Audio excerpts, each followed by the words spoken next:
안녕하십니까 국내 포뮬러1 팬 여러분, 대학생 친구들의 포뮬러1 수다 포뮬러톡에 오신 여러분들을 환영합니다. 환영합니다. 우. 네. 자, 일단은 6월이 됐네요, 그죠? 네. 벌써 6월이죠. 네, 1년에 이제 12개월이 있다고 하면은 저희가 이제 그럼 12분의 5를 온 거잖아요, 그죠? 그렇죠. 6월을 좀 맞이하시는 소감 같은 게 좀 있으신지. 이래도 사실 왜냐하면 이제 2025년에 거의 절반 가까이가 거의 다 온 거거든요. 네. 뭐 예를 들어 신년 목표로 세웠던 그런 계획들이 있었다면은 그런 것들이 좀 잘 이행되고 있는지. 저는 우선 성적 잘 받기가 목표였는데, 학교 성적, 그러니까 학점 잘 받기. 네, 그렇습니다. 학교 수업 성적 잘 받기. 1학기는 조금 마음을 놓고 2학기 때 조금 더 열심히 해보는 걸로. 왜 갑자기 또 그렇게 됐죠? 왜냐면 뭐 이번 뭐랄까요? 되게 저희 레이스 막 이렇게 보면서도 네.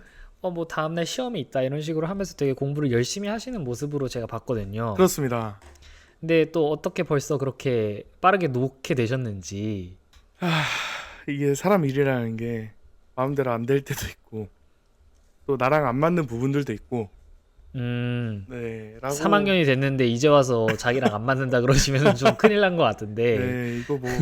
아무래도 포뮬러 1을 좀 많이 보시다 보니까 그렇게 된 건가요? 아니면 그건 전혀 상관없습니다. 포뮬러 1을 보지만 그래도 학업에 지장이 가는 정도로는 어쨌든 잘 자제를 하고 있다. 네. 그리고 이게 포뮬러 1을 보면 좋은 게 오히려 네. 더 열심히 살게 된다. 하긴 왜냐하면 저희도 이제 다음날 뭐 레이스가 뭐 있다던가 일요일날 또는 일요일에서 월요일로 넘어가는 새벽에 네. 녹음을 해야 된다라고 한다면 좀 그 전주에 미리 좀 평소라면은 주말에 해야 될 일들을 또는 네. 주말에 하려고 미뤄놨을 법한 일들을 좀 미리미리 하는 효과가 있거든요. 왜냐하면 레이스도 봐야 되고 네. 뭐 저희 같은 경우는 레이스가 끝난 뒤 이렇게 녹음도 하고 편집도 해야 되니까. 네. 저희 녹음 일정이 레이스 일정을 따라가죠, 보통. 그쵸. 레이스를 하고 나서 바로 하니까 네. 예를 들어 뭐 새벽에 있다 그러면 이제 새벽에 일어나서 진짜 레이스 보고 그냥 녹음까지 진짜 완전 하는 느낌인데, 그래서 저희가 언제였죠? 저희가 사우디였나요? 그때 그랑프리 끝나자마자 녹음을 한 4시인가 해가지고 그때 다시 들어보는데 목소리가 처음에 너무 텐션이 없는 거야. 그러니까 이게 방송을 하는 입장에서는 어쨌든 청취자분들이 이거 들으시니까 맨 네. 처음에 막 오 이렇게 텐션 있게 해야 되는데, 맞습니다. 그러니까 실제 텐션과 관계없이 그냥 목소리가 잠겨 있으니까 그냥 시작할 때 안녕하십니까 그냥 이렇게 돼버리는 거야. 그래가지고 살짝 확실히 좀 그런 면에서는 힘든 게 좀 있다.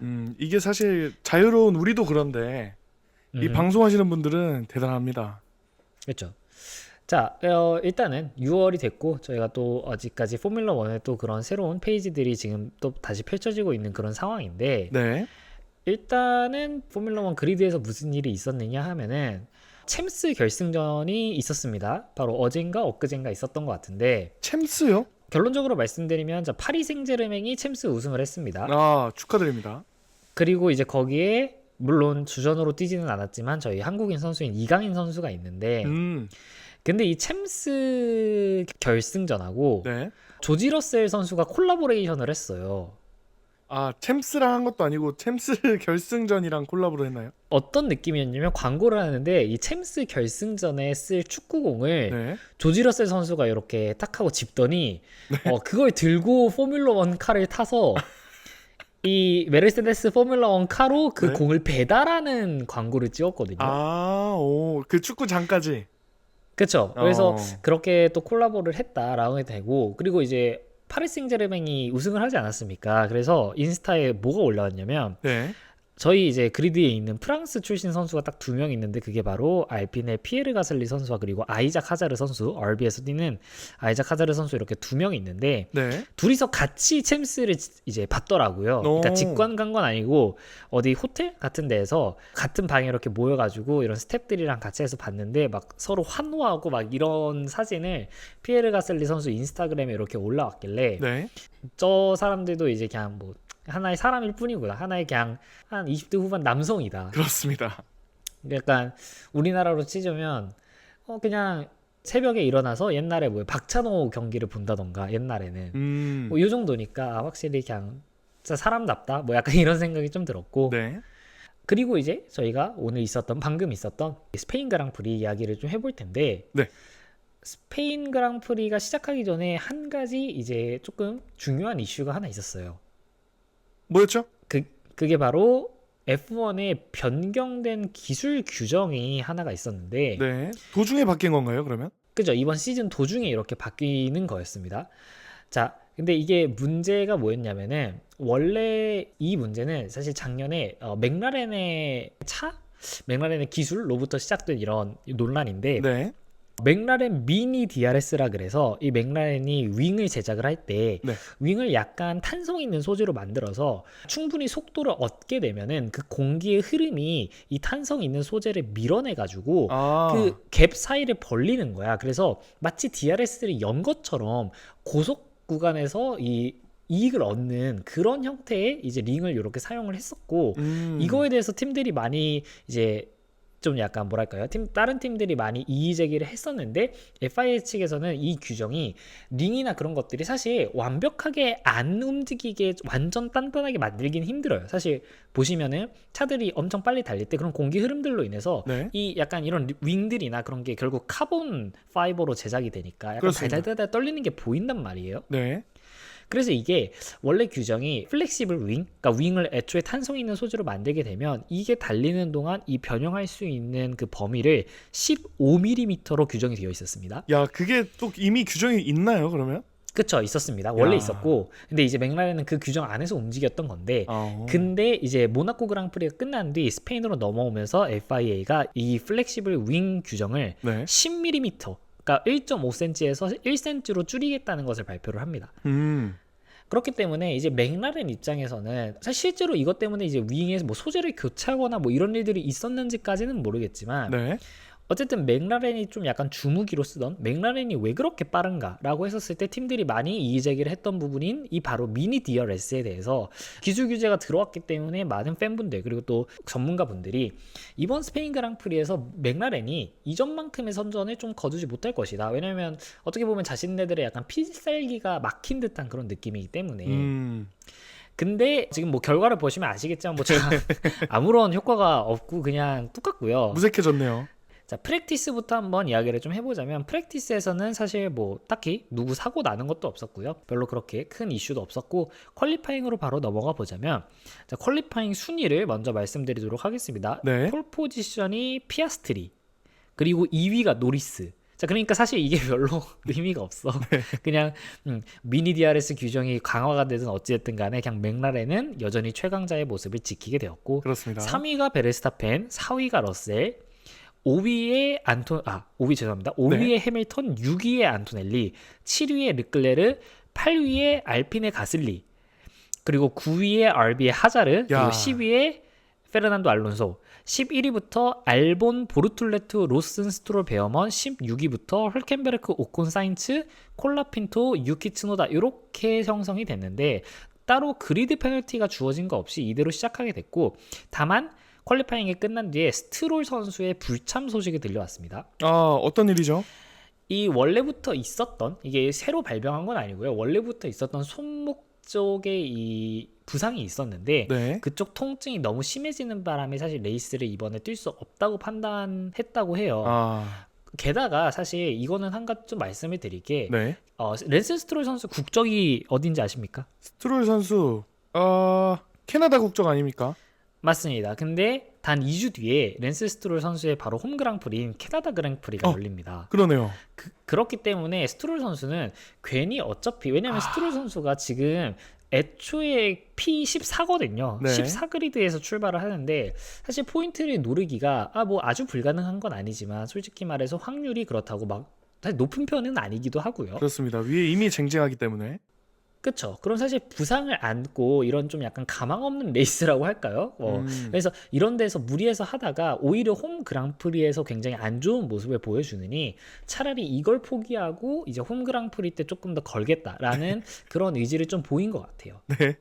이게 단순히 그냥 진짜 말씀드린 대로 진짜 성적이 가망이 없으니까 네. 이런 거라기보다는 홈 그랑프리인데 어쨌든 캐나다인지 않습니까? 네, 그렇습니다. 그러면 이제 스트롤 선수가 딱 갔을 때 여기에 붙는 스폰서라던가부터 시작해가지고 사실 이것저것 돈과 관련된 그런 것들도 많거든요.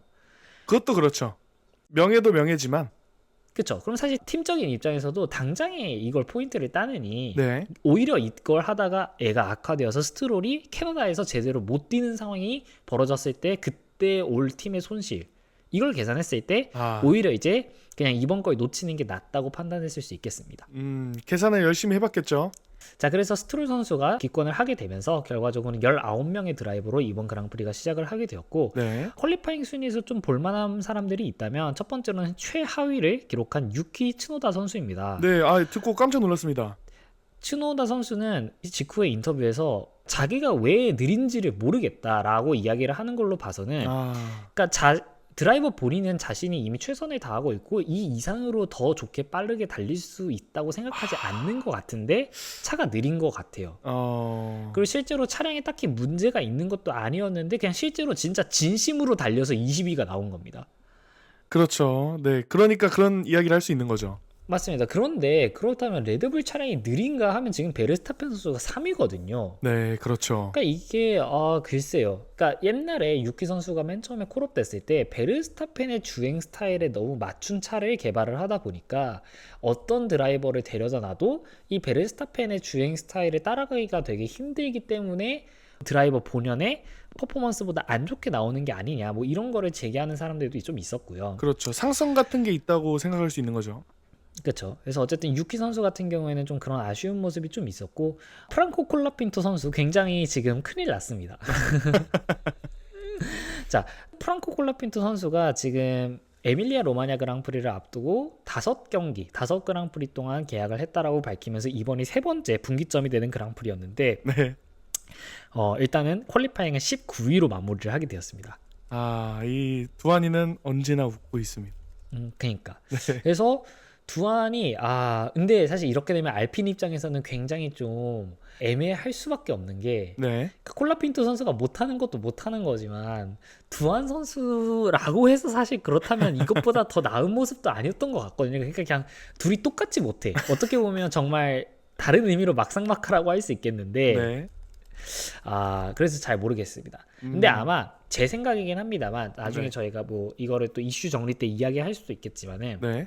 잭두한 선수가 사실 다시 알핀에서 운전대를 잡는 일은 아마 올해 안으로는 좀 어렵지 않을까 이런 생각을 좀 합니다. 오, 추측인가요? 아니면 좀 언론들이 있나요? 이건 제 추측이긴 한데요. 뭐 언론들도 있었는데 제가 못 봤을 수도 있고 제가 뭐 항상 이제 매일마다 보려고 노력은 하는데 사실 네. 그쪽 뉴스를 놓치는 것도 워낙에 많아서 그렇습니다. 근데 제 생각에는 어쨌든 왜냐면 지금 콜라핀토 선수가 지금 드라이버로 있는 게 브라이토레 브라이토레. 그죠. 원래 이 팀 고문으로 콜라핀토 있다가 이제 올리버 베어스인가요? 어쨌든 그 알핀의 팀 수석이 이제 사임하고 지금 팀 수석 대행까지 맡고 있는 이 브라이토레라는 사람이 이 콜라핀토의 완전 열렬한 극성 지지자였다고 하고 네. 그 덕분에 이제 지금 사실 시트를 이렇게 갖게 된 건데 아직 브라이토레가 결국에는 실권을 잡고 있는 상황에서라면은 그러면은 사실 아무리 콜라핀토가 못했다고 하더라도 네. 그렇다고 두한이 잘한 것도 아니었기 때문에 브라이토레 입장에서는 아니 그래 콜라핀토 못한 건 오케이 알겠는데 그렇다고 뭐 두한은 잘했냐? 이렇게 돼버리니까 어차피 또이또이라면 결국 사실 권력을 가진 사람의 입맛대로 좀 움직일 수밖에 없지 않을까 이런 생각이 좀 꽤 듭니다. 멀리 보시네요. 네, 약간 뭐 이렇게 볼 수 있겠고 네. 자 그리고 그나마 좀 좋은 이야기를 좀 해볼게요. 보르툴레투가 Q2에서 진출을 하면서 12그리드까지 올라오게 됐는데 이것이 포뮬러 1 커리어를 시작한 뒤 사실 커리어라고 해봤자 이번 시즌이 시작한 커리어인데 네. 커리어 퀄리파잉 베스트 성적을 기록을 하면서 한껏 기대치를 좀 끌어올린 측면이 있었고요. 네. 그리고 페르난도 알론소 선수 역시 Q3까지 진출을 하면서 10그리드에 들어오면서 이번에도 포인트를 좀 획득할 수 있지 않은 기대감을 좀 올렸습니다. 그렇습니다. 그리고 하자르 선수가 요즘 진짜 잘해요. 폼이 올랐나요? 아이작 하자르 선수가 지금 굉장히 잘하고 있습니다. 아이작 하자르 선수 지금 봅시다. 아이작 하자르 선수가 2025 시즌 개막전부터 시작해서 지금까지 퀄리파잉 수지를 한번 보면 네. 호주에서 자신의 첫 그랑프리에서도 이미 11위로 시작을 했어요. 근데 물론 호주에서는 무슨 일이 있었냐면 포메이션 랩에서 사고를 내면서 이제 아예 시작을 못했었고 그렇죠. 그러다가 바로 2라운드인 중국에서도 Q3까지 진출을 하면서 7위 일본에서도 Q3로 7위 바레인, 사우디, 마이애미에서는 각각 12위, 14위, 11위로 조금 주춤을 했다가 네. 에밀리아 로마냐 그랑프리에서 9위로 시작해서 실제 레이스를 9위로 마무리했고요. 네. 그리고 모나코에서는 심지어 퀄리파잉을 6위로 마무리를 하고 음. 앞에 있었던 해밀턴 선수의 페널티 때문에 실제 그리드는 5그리드까지 올라갔고 음. 레이스를 실제 6위로 맞추면서 모나코라는 굉장히 어려운 트랙에서 좋은 결과를 냈단 말이에요. 네. 게다가 모나코 그랑프리가 끝난 뒤 시즌 누적 15포인트를 기록하며 드라이버 챔피언십 탑 10에 올라갔습니다. 아, 잘합니다. 이게 이럴 일이 진짜 없거든요. 어. RB 지금은 RB고 뭐 알파타우리 어제 레드불의 세컨 팀이라고 할게요. 이 레드불의 세컨 팀은 애초에 사실 진짜 포인트를 기대하는 팀 자체가 아닌 팀인데, 그러니까 여기 이 팀은 약간 자우버 같은 느낌이에요. 게다가 자우버는 어쨌든 그냥 그게 메인 팀이잖아. 근데 얘네는 애초에 레드불이라는 그 모회사가 데리고 있는 말 그대로 세컨 팀이니까 네. 얘네들 포인트를 못 단다 그래서 그러니까 욕하는 사람이 아무도 없거든요. 그런 느낌이 있죠. 네. 그죠. 근데 갑자기 포인트를 이렇게 자꾸 따내오니까 이 아이작 카자르 선수가 게다가 지금 유키 선수가 지금 위에서는 자꾸 죽을 쓰는 모습을 이렇게 보여주니까 밑에서 죽쓰고 있죠, 사실. 그죠. 그래서 아마 이번에 저희 서머 브레이크 이후 만약에 시즌 후반기가 시작되게 되면 네. 이것도 제 추측이긴 합니다만 이번 시즌 내에 결국 아이작 카자르 선수가 레드불 시트를 또 타게 되는 일이 한번 벌어지지 않을까 하는 생각이 좀 듭니다. 근데 다만 레드불 입장에서는 지금 드라이버 교체를 이미 1회를 썼고 이게 시즌 중 각 컨스트럭터당 2회까지밖에 허용이 되지 않기 때문에 그렇습니다. 만일 아이작 카자르 선수를 교체를 하는 경우에는 이제 아이작 카자르 선수가 그 이후로는 이번 시즌 동안 어떤 짓을 하더라도 무조건 아이작 카자르 선수를 라인업에서 내릴 수가 없는 상황이 되기 때문에 그렇죠. 그래서 아마 그러니까 시즌 후반부에 가서 특히나 시즌 후반부에 가서 아이작 카자르 선수가 지금 같은 모습을 시즌 후반부까지 계속 유지를 한다. 그리고 유키 선수가 그동안 반등을 해내지 못한다 하면은 네. 다음 시즌 라인업을 아이작 카자르, 막스 베르스타펜 정도로 이렇게 확정을 시킨 다음에 시즌 막바지 한 5개 정도의 그랑프리에서는 아이작 카자르 선수를 미리 올려서 페이스를 테스트할 수도 있을 것 같습니다. 2026년을 위해서요? 맞습니다. 자, 그리고 굉장히 재밌는 기록이 나왔는데 자, 포뮬러 1 사상 3번째로 나온 기록입니다. 네. 3위랑 4위인 베르스타펜과 러셀이 퀄리파잉 Q3에서 동일한 랩타임을 기록을 합니다. 아. 0.000 그 이내에 그러니까 사실 뭐 뒤로 좀 더 들어가면 이제 초수를 잴 수도 있겠지만 네. 저희가 시스템상 어쨌든 1000분의 1초까지밖에 재지 않기 때문에 네. 러셀과 베르스타펜이 1000분의 1초까지도 같은 랩타임의 기록을 했다라는 거고 만약에 이렇게 되는 경우 규정은 먼저 랩타임을 세운 사람이 우위에 서는 걸로 돼 있어서 이번의 경우에는 베르스타펜 선수가 러셀 선수보다 이제 랩타임을 먼저 세웠기 때문에 3위로 됐고 네. 그리고 러셀 선수는 4위로 내려가게 됐는데 같은 일이 일어난 게 바로 작년에 캐나다 그랑프리 때는 오히려 이제 조지 러셀 선수 근데 이것도 처음 먼저 말씀을 드려야 되는 게 네. 작년에 캐나다 그랑프리에서도 랩타임이 같았던 두 선수가 바로 조지 러셀과 그리고 베르스타펜 선수였습니다. 그러니까 지금 이 둘은 진짜 어떻게 보면 이 영혼의 짝꿍이고 그리고 이 작년에 있었던 이 일이 포뮬러 1 역사상 사상 2번째로 있었던 일이었거든요. 근데 이제 바로 한 시즌 만에 바로 같은 두 드라이버가 같은 짓을 또 이렇게 반복을 하면서 통산 3번째 기록을 만들었다라는 거고 그때는 이제 조지 러셀 선수가 먼저 랩타임에 기록을 해서 그래서 이제 작년 캐나다 그랑프리의 폴 포지션이 조지 러셀이었고 2위가 베르스타펜 이렇게 됐었는데 네. 이번에는 이제 베르스타펜이 먼저 랩타임을 세워가지고 우위를 가지면서 결과적으로는 베르스타펜 3위 그리고 러셀이 4위에서 시작을 하게 되었습니다. 축하드립니다. 이 정도면 둘이 뽀뽀 한번 해야 되지 않을까요?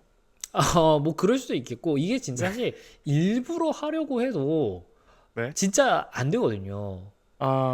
이게 1000분의 1초가 쉽지 않은 시간입니다, 사실. 안 되는 수준이 아니라 대학교 축제나 아니면 팝업 같은 거에 가보면은 뭐 뒤에 이렇게 시간 이렇게 앞에다 해놓고서 뭐 4.4초에 맞춰서 이렇게 정확하게 버튼을 뭐 누르면 이렇게 주는 이런 거 있지 않습니까? 네, 맞습니다. 근데 그런 게 보통 어려운 게 보통 초를 안 보게 한 다음에 약간 시작한 다음에 이제 머릿속으로 세다가 누르게 하게 해서 되게 힘든 건데 그렇죠. 근데 그걸 사실 보고 있어도 보통 이제 그럴 때는 소수점 두 번째 숫자까지 재잖아요. 그럼 네. 이게 100분의 1초죠. 그렇습니다. 100분의 1초니까 그러면 사실 그것도 굉장히 힘든데 1000분의 1초? 그러니까 100분의 1초를 심지어 내가 직접 버튼을 누리는 거고 이거는 차를 운전해서 1000분의 1초로 맞추는 거잖아. 그렇죠. 그러니까 이거는 말도 안 되죠. 이건 그냥 말도 안 되고 심지어 차종도 달라. 그쵸? 심지어 쓰는 엔진도 다르고 셰시도 다르고 그냥 타이어 말고는 같은 게 아무것도 없는데 그러니까 이거는 그러니까 안 되죠. 이건 그냥 그러니까 너무 엄청난 우연의 일치라고 할 수 있겠고 그렇습니다. 그만큼 이제 포뮬러 1 역사상에서도 그렇게 많이 나오지 않았던 기록이라고 할 수 있겠습니다. 네. 재밌네요. 네. 자, 그리고 나서 레이스 이야기를 좀 해볼 텐데 네. 레이스가 시작하자마자 첫 번째로는 이제 베르스타펜이 2위로 올라오면서 원래 맥라렌이 이제 1, 2 이렇게 해가지고 좀 레이스를 끝까지 쉽게 가져가려는 생각이 좀 있었던 것 같은데 네. 레이스를 시작하자마자 2위였던 노리스가 베르스타펜한테 따이면서 그렇습니다. 사실 이 계획은 바로 좀 무위로 돌아갔고요. 자우버가 시작부터 굉장히 좋은 모습을 보였습니다. 헐켄베르크 선수가 15그리드로 출발을 했는데 네. 두 랩 만에 10위였던 알론소를 추월하면서 두 번째 랩에 이미 벌써 10위까지 올라와 있었어요. 그때 첫 도파민 터졌죠. 그죠? 그래서 자우버가 사실 애초에 10위권 안으로 들어와 있는 상황이 아무리 앞에 있는 드라이버들이 네. 피트인을 한다고 해도 네. 사실 그게 진짜 보기 쉽지가 않았는데 그렇습니다. 시작하자마자 이런 일이 있었기 때문에 굉장히 좀 흔치 않고 또 재밌는 일이라고 할 수 있었겠고 네. 그리고 나서는 뭐 사실 그 다음부터는 뭔가 많은 일들이 일어나는 것 같으면서도 많은 일들이 참 일어나지 않았습니다. 중반부예요. 그쵸? 완전 극초반부를 제외하면은 네. 한 초중반부부터 해가지고 중후반부까지 그냥 서로 언더컷을 좀 의식하면서 그 이제 피트인 타이밍을 좀 잡고 이런 것들만 조금 이슈가 있었지 네. 딱히 엄청나게 과격한 배틀을 하는 장면도 안 나왔고요.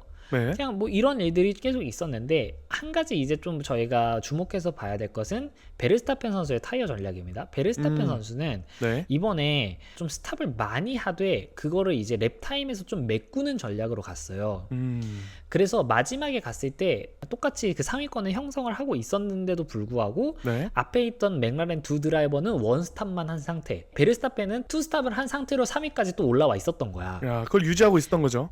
그쵸. 그러니까 스탑을 한 번 더 했음에도 불구하고 순위를 유지했다는 거는 스탑을 한 것만큼을 이제 랩타임에서 다 메꿔가지고 그거를 좀 야. 상쇄를 했다고 볼 수 있겠고 네. 그렇게 되면은 베르스타펜 선수가 스탑을 조금 더 많이 한다는 것은 네. 마지막에 갔을 때 순위를 거의 비슷하게 유지를 한다면 결과적으로 베르스타펜 선수의 타이어 상태가 조금 더 좋기 때문에 후반부에 가서 추월을 좀 노릴 수 있는 상황이었거든요. 네. 그러니까 60렙짜리 레이스를 투 스탑을 하는 것보다 3스탑을 한다면 각각의 모든 세션에서 한 스틴트, 저희가 이걸 스틴트라고 부르죠. 한 타이어를 끼고 달리는 그 세션을 스팀트라고 하나요? 예를 들어서 이제 첫 스틴트를 길게 가져갔다라는 얘기는 레이스를 시작하고 첫 번째 피트 스탑을 굉장히 늦게 했다 이런 의미가 되는데 그러면 3스탑을 할 때가 당연히 2스탑보다 각각의 스틴트에서의 페이스가 훨씬 더 좋을 거 아닙니까? 그렇죠.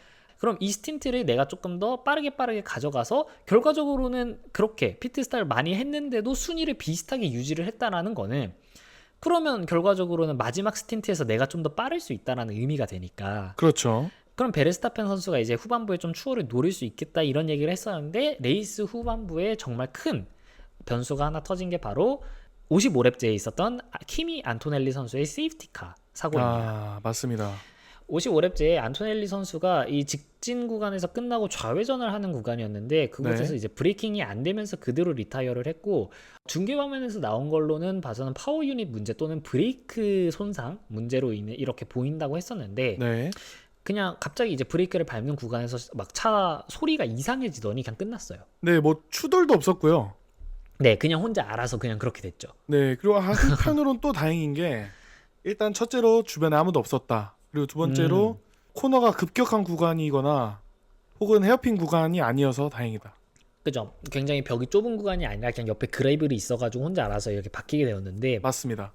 그러다 보니까 지금 안토넬리 선수도 지금 에밀리아 로마냐 그랑프리 이후로 지금 굉장히 상태가 좀 안 좋습니다. 그러니까 일단 이미 안토넬리 선수가 이 상위, 저희가 빅4라고 부르는 상위 4개 팀의 8명의 드라이버 중 지금 최하위고요. 물론 최하위는 아니죠. 죄송합니다. 왜냐면 츠노다 선수가 있기 때문에 츠노다 선수를 제외하고 어쨌든 네. 그러니까 츠노다 선수는 그나마 그래도 그래 레드불의 중간에 들어왔으니까 뭐 그 정도로 아예 빼준다고 친다면 네, 그렇습니다. 상위 4개 팀에서 빅4에서 시즌을 시작한 7명의 드라이버 중 최하위 7위를 지금 기록하고 있고 뭐 신인 드라이버라고는 한다지만 어쨌든 메르세데스의 시트를 가져간 이상 사실 그런 변명은 통하지 않는 거고요. 네. 실제로 그래서 사실 굉장히 그걸 자신을 증명해 보이는 것 같았어요. 왜냐하면 시즌 시작하자마자 첫 번째 라운드였던 호주에서는 4위로 이제 첫 번째 레이스를 끝마치면서 포인트도 많이 땄고요. 그렇습니다. 그리고 중국, 일본 거치면서도 6위 해내면서 포인트를 자꾸 다 땄습니다.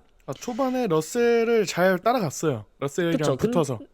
맞습니다. 그러다가 에밀리아 로마냐 그랑프리에서도 리타이어를 하더니 모나코 그랑프리에서도 퀄리파잉 Q2에서 사고로 인해서 사고라기보다는 이제 차량 결함으로 인해서 그때 이제 리타이어를 하면서 모나코 그랑프리에서 포인트를 못 땄고 그리고 이번 스페인 그랑프리까지 리타이어를 하면서 지금 세 그랑프리 연속 노포인트를 기록을 하게 됐거든요. 그래서 안토넬리 선수도 지금 좀 반등이 필요하고 저희가 이따가 말할 거긴 하지만 메르세데스 그래서 시즌 초반에 페라리는 시즌 초반에 굉장히 좀 안 좋았고요. 레드불 같은 경우는 세컨드 드라이버가 계속 리암 로슨 선수, 뭐 유키 선수 바꾸었음에도 불구하고 계속 죽을 쓰고 있었기 때문에 네. 맥라렌 밑으로 약간 미니 맥라렌, 세미 맥라렌 같은 느낌처럼 두 드라이버가 어느 정도 그냥 괜찮은 정도의 성적을 계속 꾸준히 내주면서 안정적인 2위로 이렇게 올라왔었는데 네. 이번 그랑프리 시작하기 전까지만 해도 메르세데스랑 이미 레드불 페라리 해서 2, 3, 4위 컨스트럭터가 굉장히 간격이 좁혀져 있었고 네. 게다가 사실 지금 오늘 레이스가 끝나고 나니까 이따가 말씀드릴 거긴 하지만 메르세데스가 지금 2위 자리를 잃어버렸습니다. 자 그래서 그 얘기도 네. 한번 해보도록 할게요. 네. 자 그래서 하기 전에 그럼 레이스 어떻게 끝났느냐 55랩째에 안토넬리 사고로 세이프티카가 났고 그렇습니다. 그러면서 상위권에서 이제 싹 다 피트 스탑을 싹 다 하게 됩니다. 왜냐하면 이제 남은 레이스가 별로 없으니까 55랩째 세이프티카가 났고 실제로 66랩짜리 레이스니까 네. 세이프티카가 예를 들어서 한 5랩 정도를 끌어준다고 하면 재시작을 한 다음에 5랩, 6랩 정도밖에 남지 않았어요. 그렇기 때문에 팀들이 이제는 페이스를 생각하지 않고 싹 다 거의 소프트로 다 깔아 낀 거지. 네. 자, 그래서 피아스트리, 노리스, 베르스타펜, 르클레르, 러셀 해밀턴, 하자르, 헐켄베르크, 가슬리, 로슨까지 해가지고 10위권까지 형성이 됐고요. 네. 그리고 11위에 자우버의 보르툴레투, 12위에 그리고 알론소 이렇게 들어가 있었습니다. 네, 그렇습니다. 문제는 뭐였냐면 베르스타펜 선수가 아까 전에 앞에 있었던 맥라렌 드라이버보다 피트스탑을 많이 한 상황이라고 말씀드리지 않았습니까? 그렇죠. 그래서 타이어를 이미 가지고 있는 세트를 많이 소진을 한 바람에 마지막에 이때 하드를 갈아 끼게 됩니다. 그때 모두가 소프트일 때 혼자 하드였죠. 그쵸? 근데 이게 어쩔 수가 없었던 게 왜냐하면 그럼 이미 앞에서 베르스타펜 선수는 사실 이런 변수가 발생할지 모르고 미리미리 자신의 소프트를 소진을 해가지고 그 스틴트에서의 페이스를 굉장히 끌어올려 놨던 것이었는데 네.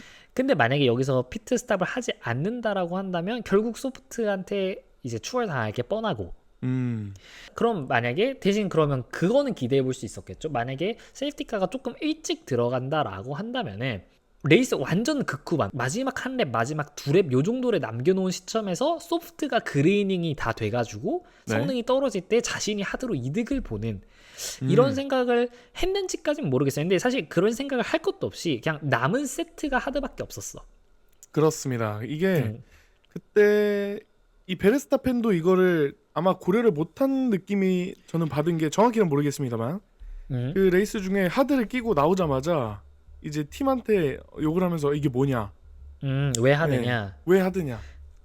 일단은 본인도 소프트를 다 세트가 3개밖에 없었다는 걸 인지했으면은 그게 안 나왔을 텐데 뭐라 했으니까 뭐 베르스타펜 선수가 타이어 상황에 대해서는 뭐 몇 세트가 남았거나 그런 거는 인지하지 못했을 수도 있겠고요. 그렇죠. 아니면은 적어도 뭐 소프트가 없다는 것까지는 알았지만 적어도 미디엄 정도를 기대하고 있었을 수도 있겠고 또는 베르스타펜 선수 입장에서는 어차피 세이프티카가 들어가면 5랩 정도밖에 달리지 않기 때문에 그러면 차라리 한 번 이미 썼던 소프트를 낄 수도 있겠다는 기대를 하고 들어갔을 수도 있을 것 같아요.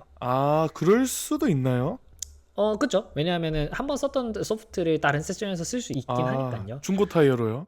그죠. 예를 들어서 퀄리파잉에서 썼던 소프트 같은 것들을 뭐 다시 쓴다거나 뭐 그럴 수도 있긴 하겠는데 팀 입장에서는 뭐를 생각한 건지는 잘 모르겠지만 네. 그래서 어쨌든 그런 일이 됐었고 음. 그래서 사실 피아스트리, 노리스, 베르스타펜에서 베르스타펜이 3위에 있었는데 자신이 하드였기 때문에 사실 앞에 있는 이제 피아스트리, 노리스를 따라잡는 거는 이제 둘째치고 바로 뒤에 있는 르클레르가 소프트를 끼고 있었기 때문에 네. 이 뒤에 있는 4위, 5위한테 따이지 않는 게 이제 중요한 상황이었는데 그렇죠. 당시 5위 러셀이었죠.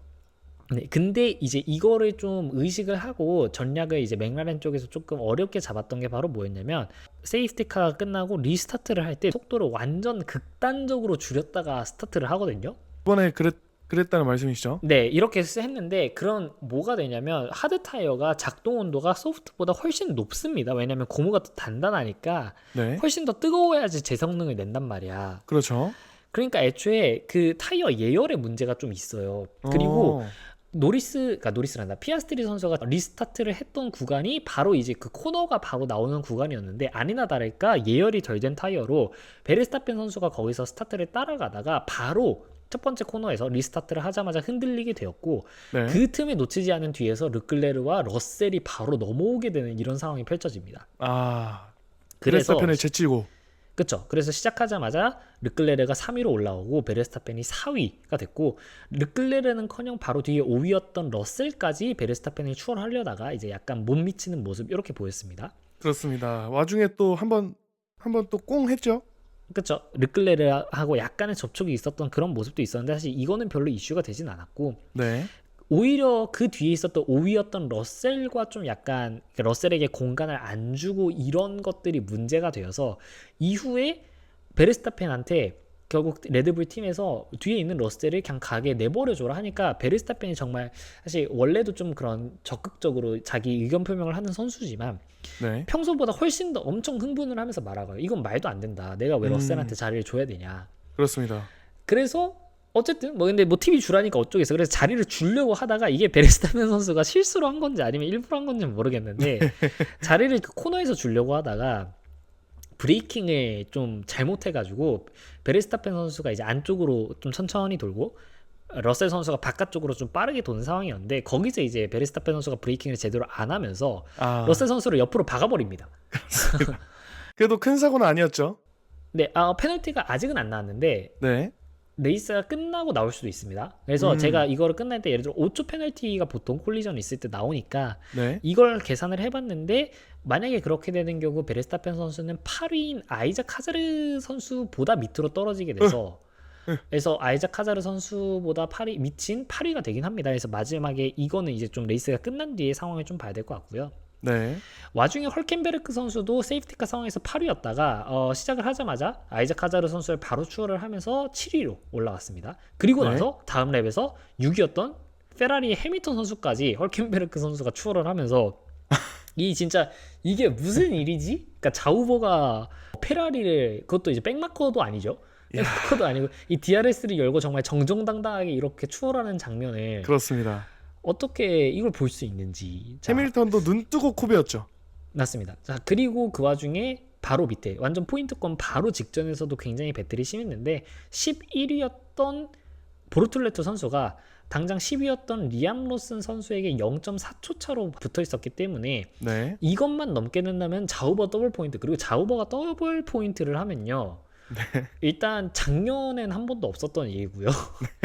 아마 그 전년도에도 아마 한 번도 없었던 일이었던 것 같은 그러니까 한 번도 없었던 일이 이거 말도 잘 안 나오는데 근데 결과적으로는 12위였던 알론소 선수가 보르툴레토를 추월하고 마지막에 로슨까지 추월을 하면서 만약에 로슨 선수가 10위로 그대로 들어왔다면 RB도 더블 포인트가 됐겠지만 RB도 그렇고요. 자우버도 그렇고요. 둘 다 더블 포인트는 무산이 되었고 이 결과적으로는 10위에 페르난도 알론소 선수가 드디어 올라오게 되었습니다. 론소 형님 축하드립니다. 자, 그래서 이제 오늘 순위를 한번 보도록 하자면 1위부터 10위까지 피아스트리 선수가 폴2 윈을 차지를 하면서 본인의 아마 이번 시즌 시작하고 나서 지금 5번째 우승으로 보고 있는데 굉장히 지금 압도적인 모습이죠. 그렇습니다. 2위에 맥라렌의 노리스 선수, 그래서 이제 맥라렌 1-2 피니시가 됐고요. 그리고 이거는 사실 퀄리파잉 순위 그대로 갔다고 볼 수 있겠고 네. 3위에 르클레르 선수가 들어오면서 모나코에 이어서 르클레르는 지금 두 그랑프리 연속 포디움에 오르게 됩니다. 4위가 러셀, 5위가 일단 베르스타펜 선수가 들어오기는 했습니다. 네. 자, 6위가 자우버의 헐켄베르크. 진짜 이 어색한 사람이 들어와 있는데, 자, 6위에 자우버의 헐켄베르크 선수 들어있고, 7위가 페라리의 루이스 해밀턴 선수, 8위가 아이작 카자르, 그리고 9위가 알핀의 피에르 가슬리, 그리고 10위가 드디어 포인트를 따는 저희 에스턴 마틴의 페르난도 알론소 선수가 이렇게 들어오게 되었습니다. 그리고 만약에 베르스타펜 선수가 지금 그 전에 있었던 러셀과의 사고로 인해 5초 페널티를 받을 경우 헐켄베르크, 해밀턴, 하자르보다 밑으로 들어가기 때문에 만약에 그렇게 되는 경우 헐켄베르크 선수는 5위가 되거든요. 이거 자오브 팬들 웁니다. 그러니까 이거는 진짜 말도 안 되는 일이라고 할 수 있겠고, 옵니다, 진짜로. 만약에 5초 페널티가 나오게 된다면은 하자르 선수 밑으로 들어가서 헐켄베르크 5위, 해밀턴 6위, 하자르가 7위, 베르스타펜이 8위 이렇게 확정이 될 거고, 이거는 이제 레이스가 끝난 뒤 이제 좀 판단을 좀 기다려 봐야겠습니다. 그렇습니다. 자, 그래서 레이스가 끝난 뒤에 실제 성적 이제 스탠딩스를 한번 보도록 하자면요. 오스카 피아스트리 선수가 이제 원래 랜도 노리스 선수와의 격차가 3포인트 차이로 굉장히 좁혀져 있는 상태였는데 네. 이번에 1위를 해내면서 다시 이 격차를 벌렸습니다. 오스카 피아스트리 선수가 186포인트로 드라이버 챔피언십 1위를 여전히 지키고 있고, 네. 2위인 랜드 노리스 선수가 18포인트를 추가를 하면서 176포인트로 오스카 피아스트리 선수와 10포인트 차이가 됐습니다. 둘이 자꾸 엎치락뒤치락 하네요. 엎치락뒤치락기보다는 그러니까 을락 말락. 그렇죠. 그러니까 계속 피아스트리 선수가 위에 있긴 합니다. 네. 그죠? 자, 그리고 막스 베르스타펜 선수가 기존에 136포인트에서 10포인트를 추가를 하면서 146포인트가 되면서 랜도 노리스 선수와의 격차는 원래 종전에 22포인트에서 지금 30포인트까지 벌어지게 되었고, 다만 이거는 이제 베르스타펜 선수가 페널티가 없다는 가정 하이고요. 더 떨어질 수는 있겠습니다만, 그래도 이제 드라이버 챔피언십 3위는 계속 유지할 것 같은 게, 조지 러셀 선수가 이번에 111포인트로 베르스타펜 선수가 페널티가 없다라고 한다면 33포인트 차이거든요. 그래서 베르스타펜 선수가 페널티를 받아가지고 8위까지 떨어진다고 하더라도 드라이버 챔피언십 순위 변동에는 딱히 영향은 주지 않는다. 그렇다. 이렇게 될 수 있겠고, 네. 르클레르 선수가 지금 조지 러셀 선수를 조금씩 추격을 하고 있습니다. 이번 르클레르 선수도 러셀 선수보다 좋은 성적을 거뒀기 때문에 네. 르클레르 선수가 드라이버 챔피언십 5위로 94포인트 이렇게 됐고요. 6위에 루이스 해밀턴 69포인트, 7위가 이번에 리타이어한 키미 안토넬리 48포인트 그대로 고정입니다. 네. 8위가 알본 선수, 9위가 오콘 선수 그대로 42포인트, 20포인트 이번 그랑프리에서 포인트를 따지 못했고, 10위였던 아이작 하자르 선수가 원래 사실 RB 선수가 아까도 말씀드렸지만 이 드라이버 챔피언십 탑10에 들어있는 게 굉장히 어색하다고 말씀드렸잖아요. 그렇죠. 근데 이번에 4포인트를 추가를 하면서 지금 19포인트가 돼서 당장 9위인 오콘 선수와 1포인트밖에 차이가 나지 않습니다. 잠깐만, 이거 네. 하자르가 21포인트로 나와서 그거 하자르가 8이거든요. 하자르가 8이면은 그러면은 그러니까 원래 15포인트여가지고 그럼 하자르가 19포인트인 게 맞는데, 근데 이게 잘못된 건가 그러면? 아니면 지금 베르스타펜 그거가 나왔을 수도 있어. Max Efficient Spanish Grand Prix. 자, 지금 정정드리겠습니다. 실시간으로 저희가 지금 보고 있는데, 저희가 원래 계산한 거랑 지금 실시간 데이터가 살짝 달라가지고 지금 바로 확인을 좀 해봤는데, 베르스타펜 선수가 결과적으로는 지금 페널티가 레이스가 끝난 뒤 바로 확정이 나서요. 결과적으로 지금 베르스타펜 선수가 지금 10위까지 내려갔다라고 합니다. 몇 초 페널티죠 그러면? 몇 초 페널티, 이게 몇 초 페널티인지가 지금 안 나와 있는데, 그럼 5초 이상이란 거네요 일단. 네, 일단은 5초 이상인 것 같고요. 베르스타펜 아마 10초인 것 같습니다.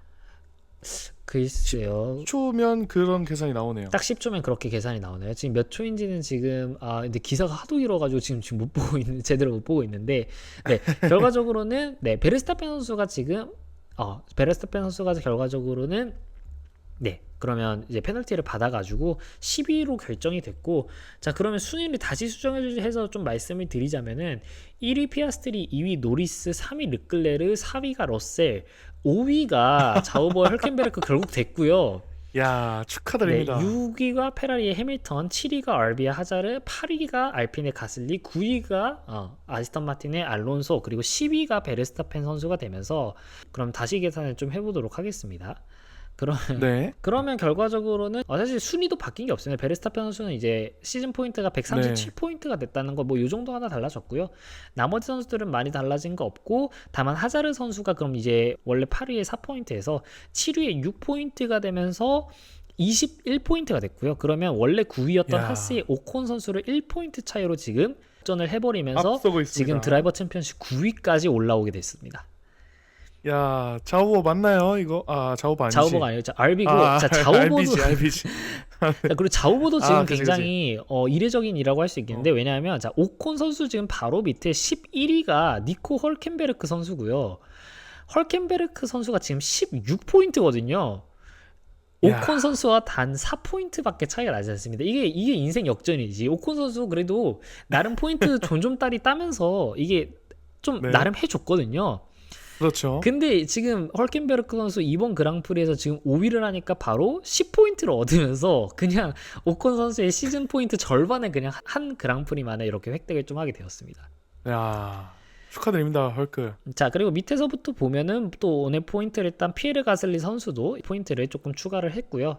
페르난도 네. 알론소 선수도 원래 뭐 이제 겨우 1포인트로 겨우 좀 노포인트를 탈출하나 했는데, 그래도 이제 9위가 되면서 2포인트를 가져가게 되었습니다. 음, 자, 그러면 이거를 토대로 한 팀들 간의 순위를 좀 보도록 하자면, 맥라렌이 이번에 원투 피니시 또 가져가면서 362포인트로 지금 컨스트럭터 1위가 되었고요. 자, 야, 저희가 프리뷰 뷰포인트 때 뽑았던 지금 2위 싸움이 굉장히 지금 재밌어졌는데요. 네. 자, 모나코 그랑프리가 끝난 뒤 페라리, 레드불, 그리고 메르세데스 이렇게 세 팀이 단 5포인트 간격 이내에 들어와 있어서 굉장히 진흙탕 싸움이 될 것 같다라고 했는데, 순위가 좀 확실하게 벌어졌습니다. 왜냐하면 네. 페라리 같은 경우는 이번에 르클레르를 포디움에 올리고, 해밀턴 선수도 굉장히 좋은 성적을 거두면서 두 드라이버 모두 좀 괄목할 만한 그런 모습을 보인 반면에, 메르세데스 같은 경우는 안토넬리 선수가 리타이어를 했고요. 레드불 같은 경우는 뭐 츠노다든 뭐 항상 그렇듯이 좀 죽을 썼고, 게다가 베르스타펜도 지금 1포인트밖에 추가를 못했기 때문에, 자, 아, 컨스트럭터 2위가 페라리로 올라섰습니다. 165포인트가 되었고, 네. 메르세데스가 3위로 내려앉았습니다. 159포인트로 2위인 페라리와는 6포인트 차이가 되었습니다. 그리고 4위인 레드불, 그 레드불이, 그러니까 원래 페라리가 4위였잖아. 그럼 레드불도 결국 한 순위가 내려앉았고요. 그렇죠. 레드불이 144포인트밖에 되지 않으면서 당장에 바로 위에 있는 메르세데스와도 지금 15포인트 차이로 확 벌어지게 되었습니다. 아, 이 소년가장의 지금 계좌가 동나기 시작했습니다. 맞습니다. 자, 그리고 밑에는 뭐 사실 나머지는 윌리엄스 이번에 포인트 못 땄고요. 얼비는 뭐 하자르 선수가 포인트 따긴 했지만 뭐 사실 어쨌든 조금만 땄으니까요. 하스 네. 같은 경우도 근데 생각해보니까 알비의 하스 지금 이번에 아이작 하자르 선수가 7위로 들어오면서 6포인트를 땄잖아요. 네. 그러면은 원래 하스가 6위였고 얼비가 그 밑이었는데, 이번에 6포인트를 추가를 하면서 얼비가 지금 28포인트가 됐고요.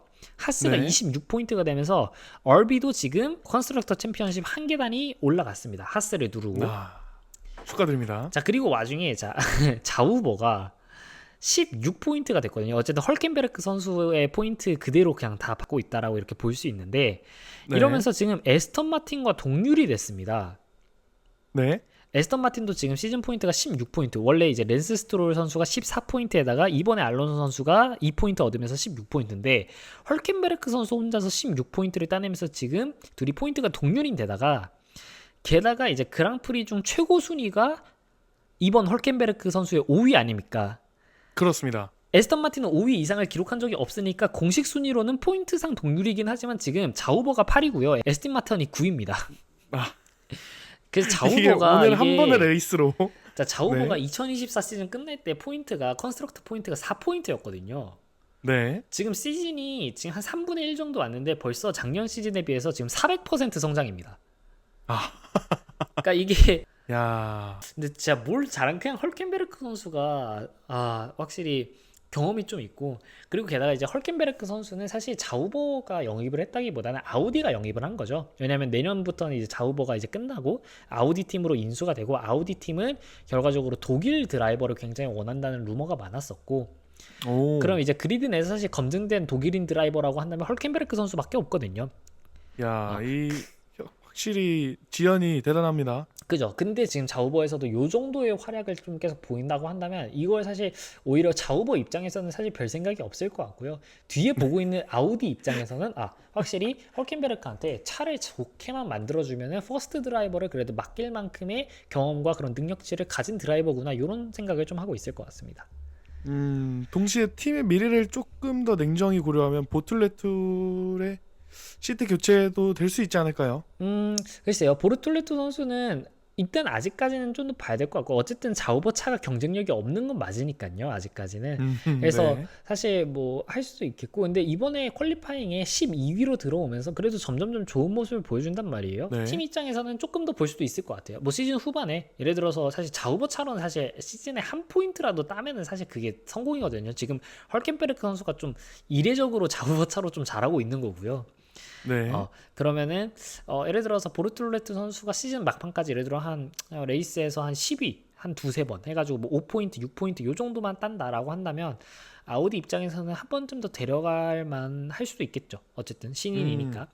자우버에서 1인분을 한 거네요. 그쵸. 뭐 1인분 그 이상을 했다고 볼 수도 있겠죠. 네. 왜냐면 발테리 보타스 정도 되는 굉장히 경험 많은 드라이버도 작년에 자우버 한 시즌 내내 타면서 포인트를 1포인트도 못 땄거든요. 아, 그 정도인가요? 네, 그렇기 때문에 그렇다고 자우버가 사실 뭐 아무런 업그레이드를 안 하고 이번 시즌을 시작한 건 아니지만 어쨌든 그만큼 좀 차 성능이 굉장히 떨어지는 팀의 그런 문제가 있을 수밖에 없다. 그래서 보르툴레투 선수는 조금 더 기다려줄 만한 가치가 좀 있을 것 같습니다.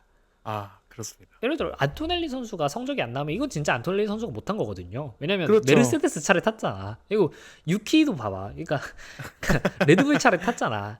그러니까 이거. 이런 건데 근데 네. 보르툴레투가 성적이 안 나와? 그러면 이거는 그래도 좀 실드가 가능하다 이겁니다. 이해했습니다. 그럼 결과적으로 이렇게 결과를 좀 정리를 할 수 있겠고 자 어쨌든 홈 그랑프리에서 드디어 에스턴 마틴, 페르난도 알론소 선수가 노포인트를 탈출을 하면서 조금 더 좋은 결과였으면 좋았을 것 같지만 어쨌든 요 정도만 해도 이제 점점점 발전하는 모습을 보일 수 있겠습니다. 네, 그리고 축하드립니다. 네, 윌리엄스 입장에서는 지금까지 좀 이어오던 포인트 행렬을 이번 그랑프리에서는 알본 선수는 이번에 사고 조금씩 접촉이 있으면서 프론트 윙을 2번이나 깨먹었어요. 그래서 리타이어를 하게 됐고 사인츠 선수 같은 경우는 딱히 뭐 사고가 있던 것도 아닌데 퀄리파잉 때부터 그냥 별로 못했습니다. 그죠? 그래서 윌리엄스는 뭐 어쨌든 이번에 또 다시 잘 가다듬어서 다음 캐나다 그랑프리부터 좀 좋은 모습을 보일 수 있기를 바라겠고 네. 페라리 입장에서는 해밀턴 선수도 지금 점점 차에 적응이 끝나가고 있기 때문에 네. 결과적으로 저희가 이제 시즌 전에 예상했었던 이 페라리의 무서움이 드디어 좀 발휘가 되는 게 아닌가. 스멀스멀 올라오고 있죠. 레드불은 항상 세컨드 드라이버의 이 위험성을 가지고 있었고 메르세데스 입장에서도 신인을 바로 쓴다라는 점 때문에 약간의 리스크가 있었고 맥라렌은 어쨌든 제일 강자 최강자로 좀 이렇게 군림을 한다고 봤으면 바로 그 밑에서 페라리 팀도 사실 나쁘지 않고 가끔 전략을 말아먹을 때도 있지만 네. 팀도 나쁘지 않고 게다가 르클레르와 해밀턴이라는 두 검증된 드라이버를 가지고 있기 때문에 굉장히 그렇습니다. 돌풍을 일으킬 수도 있겠다라는 이야기를 저희가 시즌 초반에 많이 했었던 것 같은데 그 네. 무서움이 드디어 좀 발현이 되는 게 아닌가. 시즌 초반에 좀 말아먹다가 해밀턴 선수도 점점 차에 대해서 좀 적응을 끝내가고 있는 부분인 것 같고요. 레이스 네. 안에서도 전략도 이제는 사실 많이 말아먹는 경우도 많이 없는 것 같아요. 음. 음. 지금 벌써 9번째 그랑프리면은 3분의 1을 지났습니다, 벌써. 그쵸. 3분의 1이 지났죠. 그러면서 페라리가 점점 그 진가가 드러나는 게 아닌가. 해밀턴 순위도 눈에 보이잖아요, 올라오는 게. 맞습니다. 네, 많은 기대를 해볼 수 있겠습니다. 그래서 이게 진짜 시즌이 생각보다 길고 그래서 사실 생각보다 막 엄청 잘하는 것도 중요하지만 결국 꾸준한 게 중요합니다. 네, 그렇죠. 평균으로 냈을 때. 어쨌든 꾸준하게 5위, 6위를 해주는 선수가 있는 게 아무리 뭐 맨날 포디움 경쟁을 하더라도 가끔이라도 리타이어를 하게 되면 이게 평균치가 확 떨어지거든요. 그렇죠. 그러니까 키미 안토넬리 선수도 그런 거야. 시즌 초반에 굉장히 잘 해주다가 리타이어 몇 번 하고 지금 메르세데스 전체 팀이 약간 다운되는 그런 효과가 되지 않습니까? 그렇습니다. 그리고 레드불 같은 경우는 애초에 뭐 잘했던 세컨드 드라이버 자리에서 누군가가 잘했던 그런 기억이 없긴 하지만 이번 시즌 들어서 네. 그러니까 꾸준함이 부족한 거죠. 그런 입장에서는 페라리가 이런 경험을 좀 앞세워서 다시 올라오고 있는 게 아닌가 이렇게 생각이 좀 듭니다. 맞습니다. 자, 그래서 저희 이번 그랑프리는 이렇게 정리를 좀 해보도록 하겠고, 저희 네? 캐나다 그랑프리는 당장 2주 뒤에 있습니다. 그죠? 2주 뒤에 네. 새벽 3시에 있기 때문에, 자, 그때도 굉장히 좀 저희가 단단히 각오를 하고 만나야 될 것 같고, 너무 설렙니다. 약간 반어법인가요, 방금은? 아, 진짜 설렙니다. 네, 저희 캐나다 그랑프리가 끝나기 전에 그럼 저희는 프리뷰로 돌아오도록 하겠습니다. 네, 알겠습니다. 수고하셨습니다.